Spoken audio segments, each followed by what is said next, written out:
Bonjour Mariam. Bonjour Rachid. La presse marocaine qui s'intéresse au pouvoir d'achat des Marocains, pouvoir d'achat qui est en hausse. Une bonne nouvelle, Ouais. en apparence. Selon le HCP, le pouvoir d'achat des Marocains a augmenté de 5,1% en 2024. Une hausse qu'on n'avait pas vue depuis des années, d'après Média 24. Pourquoi ? Parce que la pression des prix s'est enfin calmée.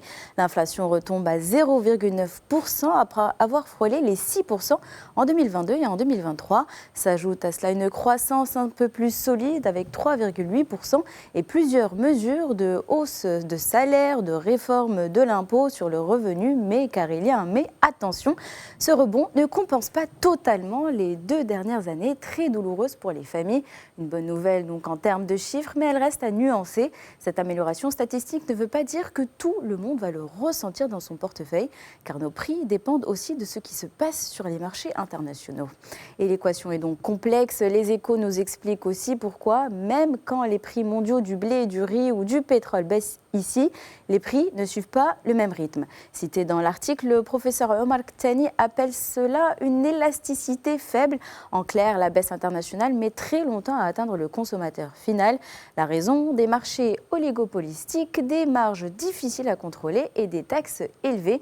Résultat, le pétrole baisse mais le plein ne baisse pas, le blé recule mais le ticket de caisse lui reste inchangé. D'où ce sentiment d'inflation persistante malgré les bonnes statistiques. Et c'est là qu'intervient un autre élément, les aides sociales directes. Selon le 360, devant les députés, Fawzi El Rja a confirmé que 12,4 millions de bénéficiaires touchent aujourd'hui l'aide directe. Un dispositif massif basé sur une grille de notation très fine, 35 variables en zone urbaine, 28 en zone rurale, avec une base de données actualisée en continu et un effort budgétaire croissant, 25 milliards de dirhams en 2024, qui monterait à 29 en 2026. Mais tout n'est pas parfait. Certains ménages perdent cette aide à cause d'une recharge téléphonique ou d'une facture un peu plus élevée, ce qui peut même faire sauter des bourses d'étudiants. Fawzi El Rja reconnaît ces anomalies et promet des ajustements rapides pour éviter des exclusions injustifiées. Et toujours sur le continent, c'est une année électorale qui révèle des fragilités politiques, nous dit la presse. En effet, l'Afrique vit une année électorale d'une rare intensité et ces derniers jours l'ont encore rappelé. En Côte d'Ivoire, comme le rapporte Gabon Mediatime, Alassane Ouattara vient d'être investi pour un 4e mandat, réélu avec 89,77% des voix. Une cérémonie protocolaire au Palais du Plateau qui a réuni de nombreux chefs d'État, dont le général gabonais Oligui Nguema, et où le président ivoirien a prêté serment, main sur la Constitution, en promettant de défendre l'unité nationale. Mais derrière la solennité, un contexte particulier, une élection critiquée par une partie de l'opposition et un pays où chaque cycle électoral réveille encore des souvenirs lourds. Et cette nervosité électorale, on la retrouve ailleurs sur le continent. Le 360 Afrique décrit ce qui se passe en Tanzanie, où la capitale, Dar es Salaam, s'est littéralement transformée en ville fantôme. Rues désertes, magasins fermés, forces de sécurité partout. Les autorités veulent empêcher une nouvelle vague de manifestations à l'occasion de la journée de l'indépendance après les élections explosives du 29 octobre. Selon l'opposition, la dernière répression post-électorale aurait fait plus d'1 millier de victimes. Internet coupé, photos interdites, arrestations massives et un malaise fort qui persiste un mois après le scrutin. Alors une question revient, une question essentielle. Pourquoi dans certains pays, chaque élection devient un moment où le continent retient son souffle ? La Deutsche Welle pose ce débat frontalement. À quoi servent encore les élections lorsqu'elles débouchent souvent sur des violences, des victimes ou des contestations fortes ? Un constat s'impose dans une partie du continent. Le vote existe, mais la confiance électorale, elle, reste fragile. Une question traverse sans cesse aussi les esprits. Comment construire des processus électoraux qui n'effraient plus, mais qui rassurent ? Et à travers le monde, on assiste à un serrage de vis contre les réseaux sociaux. Et d'abord en Australie, l'Australie qui signe une première mondiale, comme le raconte Libération. Depuis aujourd'hui, tous les moins de 16 ans sont officiellement bannis des réseaux sociaux. Ils ont désormais tous l'obligation, les plateformes, de bloquer la création ou le maintien de comptes pour les adolescents. S'ils ne prennent pas des mesures raisonnables, l'amende peut monter jusqu'à 28 millions d'euros. L'objectif est clair, protéger les jeunes des algorithmes addictifs massif du harcèlement et des prédateurs en ligne. Une mesure radicale observée de près par la Nouvelle-Zélande et la Malaisie. Les plateformes devront vérifier l'âge via l'intelligence artificielle ou une pièce d'identité, même si tout le monde admet déjà que les adolescents les plus malins trouveront des chemins de traverse.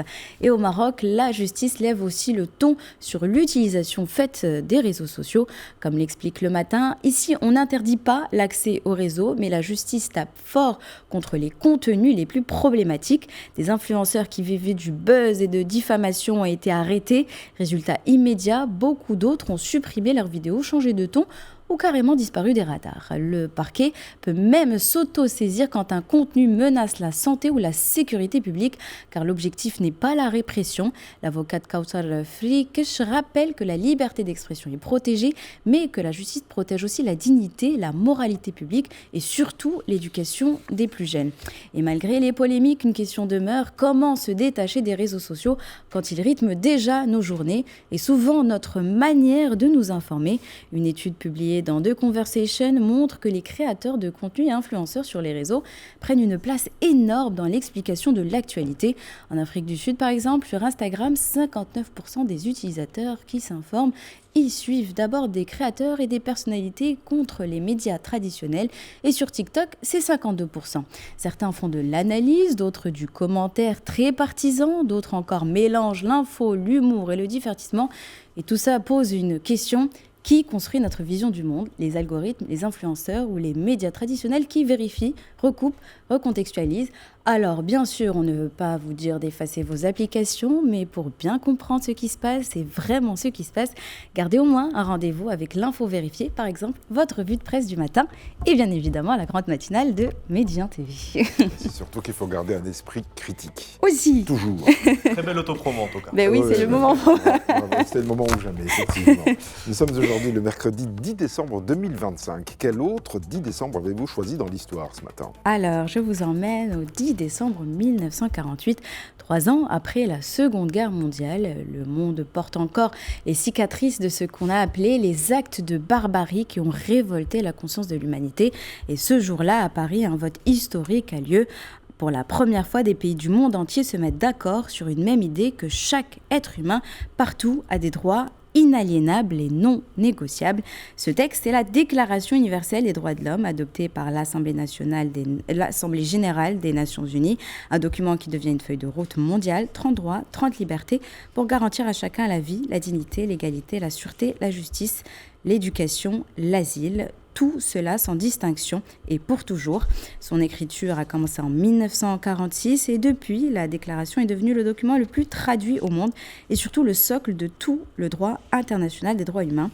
Et chaque 10 décembre, on célèbre donc plus qu'un texte, on rappelle un pacte, celui qui dit que tous les êtres humains naissent libres et égaux en dignité et en droit.